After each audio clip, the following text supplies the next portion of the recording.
تاریخ کے دریچے سے اگر نظر دوڑائی جائے تو معلوم ہوگا کہ ہندوستان اور یونان کے لوگوں اور ریلیجنز میں کافی یکسانیت پائی جاتی ہے۔ فار ایگزامپل، پری کرسچینٹی کے یونانیوں اور ہندوستانیوں کے دیوتا اور دھرم یکساں طور پر پروان چڑھے تھے۔ ہندوستان میں اگر اندرا سب دیوتاؤں کا دیوتا تھا تو گریس میں زیوس سپر اتھارٹی کے طور پر مانا جاتا تھا۔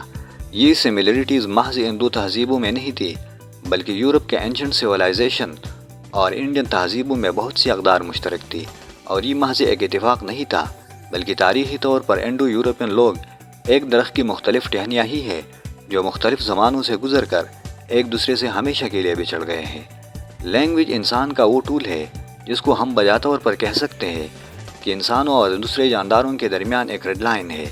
انسانی تاریخ میں ہزاروں کے تعداد میں زبانیں مروری زمانہ کے ساتھ انسٹنگ ہوتی گئی، تاہم آج بھی دنیا میں 7100 سے زیادہ بھاشائیں بولی جاتی ہے جو 442 فیملیز میں ڈیوائیڈڈ ہے۔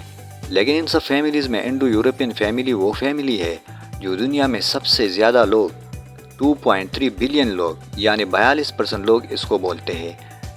سب کنٹیننٹ اور یورپ میں جو زبانیں بولی جاتی ہے سب کے ایک ہی انسیسٹری اور ہسٹری ہے۔ جی دوستو، آج ہماری ویڈیو کا ٹاپک بھی یہی ہے، انڈو یورپین لینگویجز کی تاریخ، کہ کہاں اور کن حالات میں انڈو یورپین لینگویجز کی شروعات ہوئی۔ فارسی، English, Greek, Roman, Spanish, Pashto, Sanskrit اور کردش لینگویجز کا آغاز ایک ہی کلچر اور لوگوں کے ڈویژن سے ہوئی، اور وہ کلچر تھا یمنایا کلچر۔ دوستو، کہانی شروع ہوتی ہے قریباً 4000 BC سے پونٹنگ اسٹیپ، جو ماڈرن ڈے کا یوکرین ہے، جہاں لوگ سیمی نومیڈک زندگی گزار رہے تھے۔ یہ وہی لوگ تھے جنہوں نے سب سے پہلے پہیا بنایا تھا، اور انہی لوگوں نے جانوروں کی ڈومیسٹیکیشن شروع کی تھی۔ اس کو یمنایا کلچر کہا جاتا ہے۔ وقت کے ساتھ ساتھ یمنایا لوگ اپنے گھوڑوں پر سوار ہو کر مختلف سمتوں میں اور علاقوں میں پھیلتے گئے، جو ایک دوسرے سے دور ہوتے گئے اور مختلف علاقوں کے لوگوں کے ساتھ مکس ہوتے گئے۔ اپنی نسل کے ساتھ ساتھ ان لوگوں نے اپنی پروٹو انڈو یورپین لینگویج بھی اپنے ساتھ لے گئے، لیکن ایک دوسرے سے یہ لوگ ایسے الگ ہو گئے کہ ان کا آپس میں کوئی انٹریکشن باقی نہ رہا، اور مکمل طور پر مختلف علاقوں میں ایک ہی پروٹو انڈو یورپین لینگویج مختلف ڈائلیکٹس میں لوگ بولنے لگے۔ جو وقت گزرتا رہا یہ اور بھی اجنبی ہوتے گئے، اور ڈائلیکٹس مکمل مختلف زبانوں کی شکل میں سامنے آتے گئے۔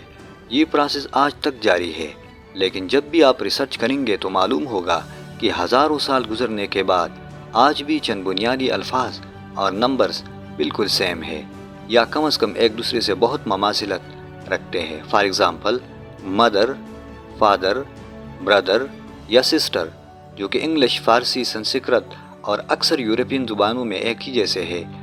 اردو اور ہندی میں ہم کہتے ہیں کہ قمیص سلنا، انگلش میں کہتے ہیں سیو، جو کہ انتہائی نزدیک اور قریب ہے۔ ایک اور ایگزامپل، مثلاً پشتو میں کہتے ہیں درے، اردو میں کہتے ہیں تین، انگلش میں کہتے ہیں تھری، گریک میں کہتے ہیں ٹرائی، جو بالکل ایک دوسرے سے سملر ہے۔ یہ تو ایک دو مثالیں ہو گئی دوستو، لیکن بے شمار اس قسم کی یکسانیت ہر جگہ موجود ہے، اور اس بنیاد پر سائنسدانوں نے ان کو ایک ہی فیملی میں ڈالا ہے، کیونکہ ان کی انسیسٹری سیم ہے۔ جیسے ہم نے پہلے دیکھا کہ کس طرح ان یمنایا پیپل کے ریلیجنز میں بھی سملیرٹی ہے، مثلاً یونانی گاڈ یا خدا زیوس، اور رومن گاڈ جوپیٹر، اور ہندو گاڈ اندرا، اور وائکنگ گاڈ اوڈن اور تور۔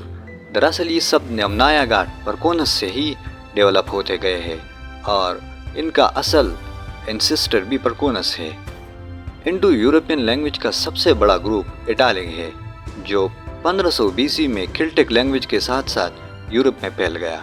رومن امپائر کے دور میں لیٹن زبان دور دور تک پھیل گئی اور دوسری زبانوں کو ڈانپ لیا۔ اسی طرح جہاں جہاں جب جس قوم نے دوسرے کو فتح کیا تو مقامی طور پر اپنے کلچر اور زبان کو عام کر دیا، اور ان تعاملات سے نئی زبانیں بنتی گئی۔ انڈو یورپین لینگویجز کی سب شاخ انڈو ایرانین ہے، جس میں قدیم اوستا اور سنسکرت زبانیں شامل ہیں۔ اوستا ہی وہی زبان ہے جس سے فارسی وجود میں آئی ہے۔ بلوچی، پنجابی، پشتو اور ایون کرد لینگویج اسی گروپ کی زبانیں ہیں۔ جدید زبانیں ہندی اور اردو ہے، جس میں ہندی زیادہ سنسکرت زدہ ہے اور اردو فارسی زدہ، لیکن اردو پر عربی کا اثر بہت زیادہ ہے۔ حالانکہ عربی ایک سیمیٹک زبان ہے، وہ اس لیے کہ عربی قرآن کی زبان ہے، اور جب پرشیا اسلامائز کر دی گئی تو فارسی لینگویج نے عربی کا اثر قبول کیا۔ پشتو میں بھی عربی کے بہت سے آثار موجود ہیں، تاہم لیکن اس کے باوجود پشتو ایک انڈو ایرانین زبان ہے، اور یہ ان لوگوں کے لیے ایک دلیل بھی ہے جو کہتے ہیں کہ پشتون ایک یہودی قبیلہ ہے۔ آن دی کنٹریری، اسرائیل کی زبان ہیبرو ایک سیمیٹک زبان ہے، نہ کہ انڈو یورپین یا انڈو ایرانین۔ زبانوں کی کہانی بہت پھیلی ہوئی ہے، تاہم یہ ایک انٹروڈکٹری ویڈیو لینگویج ہسٹری پر آپ کے لیے ماریا ہسٹری ٹی وی کی پیشکش ہے۔